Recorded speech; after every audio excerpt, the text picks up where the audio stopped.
नमस्कार, स्वागत है आप सभी का UP triple S C ANM 2022 document verification को लेकर के। इतना ज़्यादा कन्फ्यूजन हो रहा है। आज हमने कोई भी पॉइंट नहीं छोड़ा है। इवन चाहे एएनएम रजिस्ट्रेशन की बात हो, अदर स्टेट की बात हो, जाति निवास कितना पुराना, पिता पति, IEWS, पैन कार्ड। कुछ लोग पैन कार्ड और बैंक अकाउंट बनवाने के लिए कह रहे हैं इस समय। ये सब चीज़ें तो आपकी तब चाहिए होती है जब आपका फाइनल मेरिट लिस्ट में नाम आ जाता है। उसके बाद आपके पास बहुत समय होते हैं। ये सब चीज़ें अभी क्यों बनवाना है, जिसकी ज़रूरत ही नहीं होनी है डॉक्यूमेंट वेरिफिकेशन में। कुछ लोग कह रहे हैं कि गलती है तो आपका होगा ही नहीं, जबकि नोटरी हर डॉक्यूमेंट वेरिफिकेशन में चल जाता है। जो भी हमने आपको सलूशन बताए हैं वो आपको कोई नहीं बता रहा है। सब लोग अपने हिसाब से चीज़ें बता रहे हैं। कोई कह रहा है कि मैंने खुद DB दिया है और अभी तक जो है उनकी नौकरी नहीं लगी है, अभी तक जो है घर बैठे हैं। तो इस प्रकार की गलत जानकारी किसी को नहीं देना चाहिए। बस मेरा यही निवेदन है सभी से, जो चीज़ें बिल्कुल सही आपको पता हो वही बताएं, नहीं पता हो तो आप मत बताएं। जाति निवास मैंने आपसे बहुत पहले भी कहा था कि आप ऑनलाइन वेरीफाई करके देख लीजिए। अगर बहुत पुराना भी है तो चल जाता है, नया आप बनवा सकते हैं। और एक चीज़ हमने और भी देखा है कि जैसे मान लीजिए कि आपका EWS है, आपके फॉर्म भरने की लास्ट डेट है 5/1/2022। तो वो क्या सलाह दे रहे हैं कि आप आज की डेट से देख लीजिए। तो आज की डेट उसकी एक्सपायर हो गई है, तो फिर आयोग कहेगा कि आपकी डेट तो एक्सपायर हो गई है, अब आप EWS में हैं कि नहीं वर्तमान में। मतलब ऐसे लोग चीज़ें बता रहे हैं कि जैसे लग रहा है कि उन्हें कुछ भी पता नहीं, सिर्फ उन्हें बताना है। मतलब अगर 2 साल बाद DB होती है किसी भर्ती की, तो 2 साल बाद का आप वो देखेंगे। जिस समय फॉर्म भरा गया होता है उसी समय तो आपने डिटेल्स भरी होती है ना, उस समय का ये प्रमाणित करना होता है कि आपके पास EWS है कि नहीं है। 6 महीने बाद हो, आज वो एक्सपायर हो गया हो, तो उससे क्या मतलब है। आप खुद से भी थोड़ा सा अगर आप विचार करेंगे, सोचेंगे, आप खुद सोचें कि आप डॉक्यूमेंट वेरिफिकेशन करने के लिए आप अधिकारी यहाँ बैठे हैं, तो आप कब का चेक करेंगे। जब फॉर्म भरा गया था उस समय तक का देखेंगे ना, उस समय तक ये सभी डॉक्यूमेंट्स वैलिड हैं कि नहीं है। या आप आज की डेट से देखेंगे, नहीं, आप 5/1/2022 की डेट तक देखेंगे। ठीक है। तो हमने 3 पेजेस का पूरा यहाँ पर बना रखा है, लेकिन आप लोग वीडियो स्किप कर देते हैं। दिक्कत तो ये आप सभी के साथ है, वीडियो स्किप कर देंगे, फिर कमेंट आपका आएगा। जो चीज़ें हमने बताई होती है वही चीज़ें फिर कमेंट में हमें रिप्लाई करना होता है, और बहुत समय लग जाता है। और आप समझ लीजिए कि अपना हम सारा काम छोड़ के फिर आपको कमेंट करते रिप्लाई करते रहते हैं। कोई रिप्लाई आप देखेंगे, कोई रिप्लाई नहीं करता है, क्योंकि सबको पता ही नहीं होता जानकारी। बस लोग वीडियो बनाए अपना, निकल गए अपना वहाँ से। लेकिन हमारी कोशिश ये होती है कि आप जितने भी लोग देख रहे हैं, अगर एक लोग का भी अगर यहाँ पर DB में अगर मेरी वजह से अगर उनका हो गया सफलतापूर्वक, कुछ गलती थी, कुछ दिक्कत थी, तो मैं समझूंगा कि मेरा वीडियो बनाना सफल हो गया। अदरवाइज़ क्या मतलब है, आप इतना समय देते हैं वीडियो देखने के लिए, क्या मतलब है आपका, केवल समय तो ख़राब है इसका मतलब। अगर कोई सही जानकारी अगर आपको मैं नहीं दे पा रहा हूँ तो प्लीज़ पूरा देखा करिए। थोड़ा सा समय लगता है, 10-12-15 मिनट का मैं मानता हूँ, लेकिन थोड़ा सा आप समय पूरा दिया करिए। मैं भी सोचता हूँ कि एक एक पॉइंट्स को आराम से क्लियर करके आपको बता दूँ। और 3 पेजेस का हमने पूरा बना रखा है। 1 पेज तो हमने पहले बना लिया था, 2 पेज हमने फिर तैयार किया आज। ये मैं कल से ही लगातार मैं देख रहा था कि कोई भी पॉइंट्स छूटना नहीं चाहिए।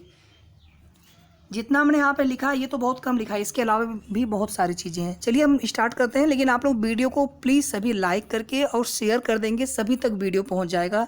जितने लोग यहाँ पर DB कराने वाले 17,713 शायद है, सभी तक ये वीडियो पहुंचे, ताकि किसी भी कैंडिडेट्स को कोई दिक्कत ना हो DB के समय। और जो लोग कह रहे हैं DB बहुत हल्के में लीजिए, DB में कुछ नहीं होता है, पहले की बात छोड़िए। आजकल जितनी ज़्यादा धांधली फर्जीवाड़ा होने लगा, आप UPSI का अभी DB PST चल रहा था, आप देख लीजिए कि बायोमेट्रिक क्या क्या नए नए सिस्टम डेली आ रहे हैं। तो आप उनकी बातों को लेकर चलेंगे या फिर आप आज की एक सिचुएशन से देखेंगे कितना ज़्यादा फर्जीवाड़ा होने लगा है। तो DB को आप बिल्कुल भी हल्के में मत लीजिए। DB मतलब आपका कैरियर है। DB के बाद तो फिर फाइनल मेरिट लिस्ट बननी, उसके बाद आपको कुछ नहीं करना है। फिर तो फाइनल मेरिट लिस्ट में हम आए तो हमारा सिलेक्शन होगा, नहीं आया तो कोई बात नहीं। ठीक है। और इसी तरह से OMR में जो गलती हुई थी, तमाम लोग भ्रामक खबरें फैला रहे थे, अरे गलती है तो कुछ नहीं होगा, ये नहीं होगा, ये नहीं होगा। हमने आपको सब बता दिया था कि रजिस्ट्रेशन नंबर, रोल नंबर दोनों में से कोई एक भी सही हो, क्वेश्चन बुकलेट सीरीज दोनों में से कोई एक भी सही हो, बिल्कुल करेक्ट हो, सिग्नेचर वगैरह से किसी का नहीं रुकता, डेट वगैरह गलती होने से किसी का नहीं रुकता, बॉक्स में कुछ गलती लिखे छूट गया उससे किसी का नहीं रिजल्ट नहीं रुकता है। ठीक है। छोटी मोटी गलतियों से पहले दिक्कत होती थी, लेकिन बाद में उसमें समय समय पर सुधार किया गया है, ताकि किसी को दिक्कत ना हो। किसी की मेहनत कितनी होती है, वर्षों की मेहनत होती है, कोई कितने समय से भर्ती का वेट कर रहा था। ये देखिए 1 पेज तो हम आपको 2 बार दिखा चुके हैं इसको। ठीक है। एक बार बस जल्दी से हम सरसरी नज़र से इसको देखेंगे केवल 1 मिनट के अंदर, बाकी फिर जो महत्वपूर्ण पॉइंट्स है उस पर डिस्कस करेंगे लगभग 4-5 मिनट तक। ठीक है। 10th हो गया, 12th हो गया, A&M की मार्कशीट, डिप्लोमा हो गया, A&M का रजिस्ट्रेशन सर्टिफिकेट। जिन लोगों ने रजिस्ट्रेशन नहीं कराया है तुरंत करवा लीजिए। अदर स्टेट वालों के लिए भी हम बताने वाले थे यार, यहीं पर सुन लीजिए आप, फिर से हम रिपीट कर देंगे। अदर स्टेट के हैं, रजिस्ट्रेशन हम ट्रांसफ़र करवाएं कि ना करवाएं, तो मेरा तो ये सलाह है कि आप DB हो जाने दीजिए। मान लीजिए DB के बाद अनफॉर्चुनेटली, दुर्भाग्यवश, हमारा मेरिट में, फाइनल मेरिट में हमारा नाम आया कि नहीं आया, हमने अपना रजिस्ट्रेशन भी ट्रांसफ़र करवा लिया, तो क्या मतलब है। ठीक है, तो ये चीज़ें आपको अपने स्तर से थोड़ा सा सोच के करना है कि मैं क्या करना चाहिए। PET वाला स्कोर कार्ड, A&M का जो आवेदन फॉर्म है, एडमिट कार्ड जो भी आपके पास ना सब रखिए आप। आवेदन फॉर्म नहीं है तो एडमिट कार्ड रखिए आप। रिजल्ट का प्रिंट आउट, जो रिजल्ट आपका आया हुआ है कि आप क्वालिफाइड है फॉर DB, उसकी प्रिंट आउट आप जरूर रखिएगा। ID में केवल आप कोई भी एक ID रखिए फिलहाल में। पैन कार्ड तो तब लगेगा जब आप बैंक अकाउंट डिटेल्स, और वो पैन कार्ड आपका ऑलरेडी जो है बैंक अकाउंट में लगा होता है, यहाँ पे नहीं आयोग में मांगते हैं। अगर मांगते हैं तो आप दे दीजिएगा। पैन कार्ड तो सभी के पास होना चाहिए, क्योंकि अब जब भी आपका बैंक अकाउंट होगा बिना पैन कार्ड के कैसे चलेगा वो, तो पैन कार्ड तो अनिवार्य है। फ़ोटो हो गया, ठीक है। जाति निवास को लेकर के अभी हम बात करेंगे विस्तार से, इसको छोड़ दीजिए आप। और सबकी फ़ोटोकॉपी हो गई। देखिए नोटरी एफिडेविट वाला मैं आपको बार बार कह रहा हूँ, देखिए कुछ तो जो 2-3 डॉक्यूमेंट्स ऐसे होते हैं ना, उसके लिए हम DB की जब नोटिस आएगी आयोग की, तो उसके लिए थोड़ा सा वेट कर लेंगे। जैसे चरित्र प्रमाण पत्र हो गया, मैरिज सर्टिफिकेट नहीं लगेगा, मैरिज सर्टिफिकेट नहीं लगेगा। चरित्र प्रमाण पत्र हो गया, फिटनेस वाला हो गया, मेडिकल जो आप पूछ रहे थे, तो ये सब चीज़ें DB की नोटिस आने दीजिए। ये सब चीज़ें पहले से डिसाइड नहीं होती, मांग भी सकते, नहीं भी मांग सकते। अगर नहीं भी होता तो उससे कोई प्रॉब्लम नहीं होती है, उससे कोई आपकी अर्हता प्रभावित नहीं होती है। आप सीधे सीधे ना अपनी एलिजिबिलिटी देखिए कि आपकी एलिजिबिलिटी कहाँ कहाँ से प्रभावित हो रही है। अगर फिटनेस नहीं तो उससे आपकी एलिजिबिलिटी थोड़ी प्रभावित हो रही है। फिटनेस आप बाद में भी दे देंगे, आपको समय दिया जाएगा। वैसे भी जब नियुक्ति होती तो एक प्रोविजनल उसको मानते हुए ना वहाँ पे समय देते हैं, 1 महीने का, 2 महीने का, उतना समय बहुत होता है। ठीक है, फाइल वगैरह आप ले लीजिएगा। चलिए हम सीधे चलते हैं अपने मुद्दे पर, और जितने भी हैं संविदा कर्मी, निवास संविदा कर्मी, एक्सपीरियंस, सबको लेकर के बात करेंगे। चलिए, फिटनेस की ज़रूरत नहीं है। अगर DB की नोटिस में होता है मेंशन तो आप बनवा लीजिएगा, फिटनेस या मेडिकल सर्टिफिकेट। मैरिज सर्टिफिकेट किसी को नहीं चाहिए। जो अविवाहित है उनके लिए कोई समस्या नहीं, सभी डॉक्यूमेंट्स पिता पक्ष का। जो विवाहित हैं उनके लिए यहाँ पर हम बात करेंगे। पैन कार्ड, ये सब चीज़ें आपकी जो फाइनल मेरिट में आप आ जाएंगे तब। देखिए EWS के लिए चाहिए, ऐसा कहीं मेंशन नहीं है A&M की नोटिफिकेशन में। मैंने आपको जो भी चीज़ें बताई है ना A&M के नोटिफिकेशन के हिसाब से, लेकिन आय बनता है। जब भी आपका EWS बनेगा ना, आय जरूर बनता है, ये आपने देखा होगा। आपको आय प्रमाण पत्र अगर आपने नहीं लिया होगा तो गलती थोड़ी सी हमारी हो जाती है। ठीक है, आय आपको मिलता है इसके साथ में, आय वेरीफाई होने के बाद ही EWS का प्रमाण पत्र बनता है। तो आय आप सभी रखें, कोई दिक्कत नहीं है। और ध्यान दीजिएगा, आपको 5/1/2022 से देखना है। आप आज की डेट से मत देखिएगा कि एक्सपायर हो गया है हमारा, उसकी वैधता। ठीक है, बाकी मैंने आपको कहा था ना कि आपको थोड़ा सा भी डाउट लगे आप नया फिर से बनवा लीजिए। 400-600 रुपये खर्च होने दीजिए, लेकिन यहाँ पर भविष्य का सवाल है, ज़िंदगी का सवाल है, कैरियर का सवाल है, तो बनवा लीजिए फिर से। कोई भी डॉक्यूमेंट्स हो, जाति हो, निवास हो, लेकिन पुराना आपको 5/1/2022 के पहले का हर हाल में आपके पास होना चाहिए। जाति, निवास, EWS ध्यान दीजिएगा। पुराना चाहे कितना भी हो, ऑनलाइन वेरीफाई हो रहा हो तो ठीक है, नहीं हो रहा है तब भी कोई बात नहीं, पुराना तो आपको हर हाल में लगाना है। नया आप जरूर लेके जाएं। आयोग को हमें वेरीफाई तो करवाना होता है। जाति थोड़ी किसी की बदलती है, वो जाति तब बदलती है जब हम इंटर कास्ट मैरिज करते हैं। सेम कास्ट है तो भी नहीं बदलती है, तो फिर पिता पति का दोनों का चल जाएगा उसमें। ठीक है, तो इतना ज़्यादा आप लोग परेशान मत होइए। जिनकी इंटर कास्ट हो गई उनके लिए, ताकि A&M की नोटिफिकेशन के हिसाब से दिक्कत ये है ना कि A&M की नोटिफिकेशन में लिखा था कि पिता पक्ष से निर्गत प्रमाण पत्र ही मान्य होगा, ये वहाँ पे समस्या है ना। फिर वो बोलेंगे हमने नोटिफिकेशन, और पूरे देखिए बोल्ड अक्षर में लिखा भी है, मोटा अक्षर में लिखा भी है, उसको 2-3 जगह लिखा हुआ है। और आरक्षण का लाभ उन्हीं को मिलेगा जिनके माता पिता निवासी हो उत्तर प्रदेश के, ये भी उसमें एक लाइन ऐड कर दिया। और अदर स्टेट को वैसे ही आप देखेंगे अनरिजर्व में ट्रीट किया जाता है। माता पिता आपके निवासी हो तो मतलब कैसे उसको हम समझेंगे, उसके लिए जाति प्रमाण पत्र होना चाहिए ना पिता पक्ष से निर्गत, तभी तो वहाँ पे क्लियर होगा। तो पिता पक्ष वाला डॉक्यूमेंट विवाहित अविवाहित अगर सबके पास हो वो सबसे अच्छा है। अगर नहीं है विवाहित के लिए तो आप अभी कोशिश करिए बन जाए तो तुरंत बनवा लीजिए, या पहले का हो, जैसे आपकी शादी हुई होगी उसके पहले अगर आपने कभी बनवाया हो जाति निवास पिता पक्ष का हो, आप उसे ज़रूर लगाइए। वो एक डेट एक्सपायर नहीं होती है, बस ये होता है ना कि आयोग कितना मानता है। 3 साल का, कभी कभी देखेंगे आप 6 महीने का पुराना मांग लेते हैं, लेकिन ऐसा कहीं लिखा नहीं है A&M के नोटिफिकेशन में कि 3 साल पुराना हो कि 4 साल पुराना हो। कितना भी पुराना हो आप लेके जाइए, सब अच्छा होगा। एक्सपीरियंस सर्टिफिकेट, प्राइवेट वाला जिनके पास जो बनवा लिए हैं तो आप उसे लेके जाइए, मेरा ये सुझाव है, क्योंकि आपने तो वहाँ जब टिक कर ही दिया है एक्सपीरियंस के लिए तो कम से कम लेके जाइए। अब देखिए यहाँ पर जो लोग 2 साल पूरा हो रहा था 3 साल भर दिए हैं, तो उसको आप कैसे सुधरवाएंगे? या तो आप आयोग आपको समय देगा सुधरवाने के लिए कि आप कुछ लिख के दीजिए उसको, खुद कुछ लिखवाएंगे, या फिर अगर आप अपने से अगर आप नोटरी लिख कर ले जाते हैं तो वो तो बहुत अच्छा तरीका होता है ना, आयोग वहाँ पे मना नहीं कर सकता है। आप लिख के ले जाएंगे कि सर हमसे गलती हो गई, कंप्यूटर वाले ने गलती कर दी, हम क्या करें उसमें, ठीक है। एक आप बेस्ट तरीका लेके चलिए, वो नोटरी ले या न ले वो बात की बात है। 10 रुपये का आप नोटरी लिखवा लेंगे, 50 60 70 80 रुपये खर्च होते हैं, 100 150 रुपये खर्च होंगे वकील को देने में लिखवाने में, तो 100 150 रुपये के लिए आप सोचेंगे या किसी की बात आप लेके चलेंगे किसने क्या बोला है, ठीक है। जाति वन निवास मैंने बता दिया। देखिए जो अनुभव प्रमाण पत्र है ये आपका अपने जिले से सीएमओ स्तर से निर्गत होना चाहिए, ये तो लिखा है एएनएम के नोटिफिकेशन में। लेकिन आपके पास किसी प्राइवेट कॉलेज का है, प्राइवेट हॉस्पिटल का है, तो आप लेके जाइए, और हो सकता है कि आपको फिर बाद में समय दें कि आप अपने ज़िले से अब जो है बनवा कर लाइए, ठीक है, ऐसा हो सकता है। तो इसीलिए प्राइवेट का हो आप ज़रूर लेके जाएं, ठीक है। नोटरी बनवाना ये पूरी तरह से आपके ऊपर है, कोई भी गलती हुई है, गलती के होने की वजह से कोई बाहर नहीं होता है। कुछ लोग कह रहे हैं गलती होगी तो आप बाहर, हज़ारों लोग बाहर हो जाएंगे, इतना मतलब डिमोरलाइज क्यों कर रहे हैं आप? कोई बाहर नहीं होगा, फाइनल मेरिट बनेगी वहाँ। देखिए जिसकी बहुत ज़्यादा गलती है या फिर हम अपियरिंग थे, हमारा हो ही नहीं पाया, जैसे हमारा रिजल्ट ही 5/1/2022 की बाद आया, तो उनका कैसे माना जाएगा? उनकी तो अर्हता ही नहीं थी, आपको फॉर्म ही नहीं बनना चाहिए था, उनके लिए तो ये है मतलब वहाँ पर।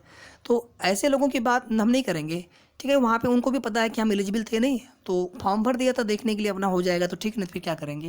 लेकिन बाकी लोग छोटी मोटी गलतियों से कुमारी लगा है, श्रीमती लगा है, देवी लगा है, इसके वजह से कोई थोड़ी बाहर होता है, ठीक है। बाकी नोटरी आपकी इच्छा, आप बनवा लीजिए, मेरिट सर्टिफिकेट नहीं लगना है। Final merit from eligible candidates after document verification.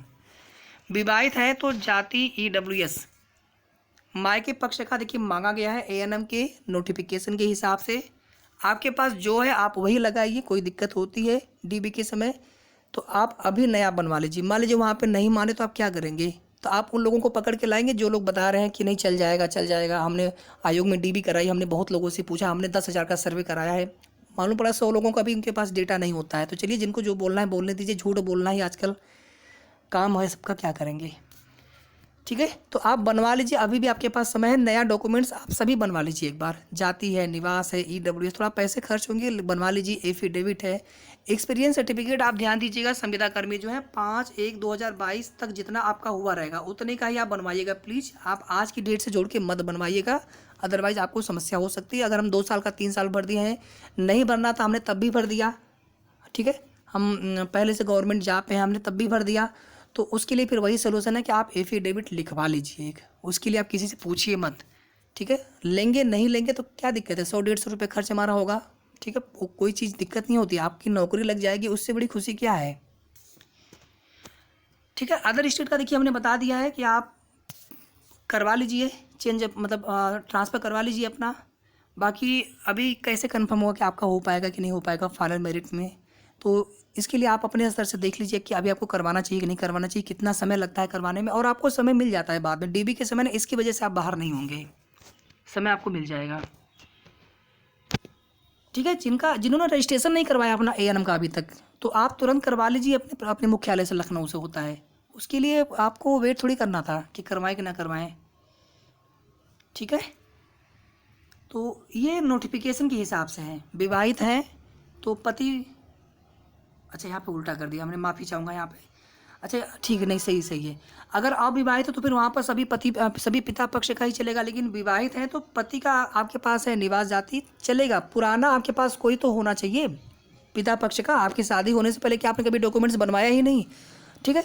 बाकी आप अभी बनवा लीजिए। कुछ लोग कह रहे हैं अभी बनवाने से क्या फ़ायदा है, अभी आप बनवाइए, किसी की बात मत सुनिए, आप केवल अपने अंतरात्मा की आवाज़ सुनिए कि आपको क्या करना चाहिए। इसके बाद देखिए ये सब हमने बता ही दिया आपको। नोटरी के लिए कहीं एएनएम में बोला नहीं गया नोटिफिकेशन में, लेकिन आप बनवा लीजिए अपने स्तर से। एएनएम में ये भी नहीं बोला गया कि आप गलती करिए फॉर्म भरने में, आप कहीं पर भी, ठीक है। तो गलती तो हमसे हुई है ना, तो उसके लिए हमने सोचेंगे हमें क्या करना चाहिए। जाति निवास ये सब कितना भी पुराना हो आप लगाइए, ठीक है। वेरीफाई हो रहा हो नहीं भी हो रहा हो तो भी लगाइए आप, पिता पक्ष का पुराना हो जरूर लगाएं विवाहित के लिए। बाकी जो नया आपने बनाया हो 5/1/2022 के पहले का, उसे भी आप लगाइए, पति पक्ष का हो तब भी लगाइए, और नया भी अगर आप अभी बनवा सकते हैं पिता पक्ष से निर्गत तो आप अभी बनवा लीजिए। अभी भी समय है, आप सभी के पास 10-15 दिन का समय है, एक अनुमानित समय आप मान के चलें। देखिए आय की कोई आवश्यकता होती नहीं है EWS में, अगर आपके पास है तो आप ज़रूर लगाइए, क्योंकि आय के बाद ही तो बनता है EWS। ठीक है, सिंपल सी बात। अब कोई बोले कि आप जाति निवास देने गए तो आपने वो प्रधान से जो आपने लिखवाया होगा वो आप क्यों नहीं लगाए उसमें, अरे उसके लिखवाने के बाद ही तो निवास बनता है, उसकी क्या आवश्यकता है, उसके बिना निवास बनेगा ही नहीं। इसी तरह से आय के बिना EWS बनेगा ही नहीं, तो फिर हम आय क्यों लगाएं, हम EWS लगा तो रहे हैं ना, मतलब ऊपर का डॉक्यूमेंट लगा रहे हैं, लेकिन नीचे वाले उसमें जो डॉक्यूमेंट्स है जिनकी जरूरत पड़ी थी बनवाने के लिए उसको क्यों लगाएं। ठीक है, तो आप बाकी आपकी इच्छा आप लगा सकते हैं। NCC वाला, प्रादेशिक सेना वाला आपको प्रेफरेंस मिलेगा मेरिट में, अगर आप हैं तो आप जरूर इसका प्रमाण पत्र रखें। जाति सेम कास्ट है तो पति वाला चल जाता है, लेकिन ऐसा कहीं लिखा नहीं है नोटिफिकेशन में, इसलिए हमने आपको कभी ऐसा नहीं बोला कि आपका पति पक्ष का चल जाएगा, पति पक्ष का ही बनवाएं। पिता पक्ष से निर्गत आपके पास पुराना हो या फिर नया बनवा लीजिए आप। 5/1/2022 के पहले का डॉक्यूमेंट्स आपके पास हर हाल में अनिवार्य रूप से होना चाहिए। अभी आपने बाद में बनवाया हो वो अलग बात है। ठीक है, वो आप सपोर्टिंग डॉक्यूमेंट के तौर पर बनवा लीजिए। और जो लोग गलत जानकारी देने वाले हैं थोड़ा सा आप उसको अवॉइड करिए, अदरवाइज भविष्य करियर आपका ख़राब होगा, उनका ख़राब नहीं होगा, उनका तो ऑलरेडी वो घर पे बैठे हैं अपना है। ठीक है, तो ये सब चीज़ें हमने आपको बता दिया है अच्छे से, और हमें नहीं लग रहा कि अब कोई भी आपके मन में कन्फ्यूजन होना चाहिए। हाँ, NOC वाला देख लीजिए। NOC अगर आप कहीं पर पहले से अर्ध सरकारी या फिर सरकारी नौकरी कर रहे हो तो आपको NOC बनवा लेना है। ठीक है, नो ऑब्जेक्शन सर्टिफिकेट, वो NCC और INC से मतलब नहीं, NOC है ये। चलिए वीडियो में यहीं पर सेशन समाप्त कर रहा हूँ, और उम्मीद करता हूँ कि आपको ये सेशन आप सभी के लिए बहुत फ़ायदेमंद होगा आपकी डॉक्यूमेंट वेरिफिकेशन के लिए। तो जल्द मिलेंगे फिर से नेक्स्ट वीडियो में। कोई भी डाउट लगे आप फिर से कमेंट करिए, फिर से हम बात करेंगे उस टॉपिक पे। धन्यवाद। वीडियो को आप लोग प्लीज़ लाइक शेयर करते रहिएगा, और सबसे पहले आप चैनल को सब्सक्राइब कर लेंगे अगर अभी तक आपने ना किया हो तो।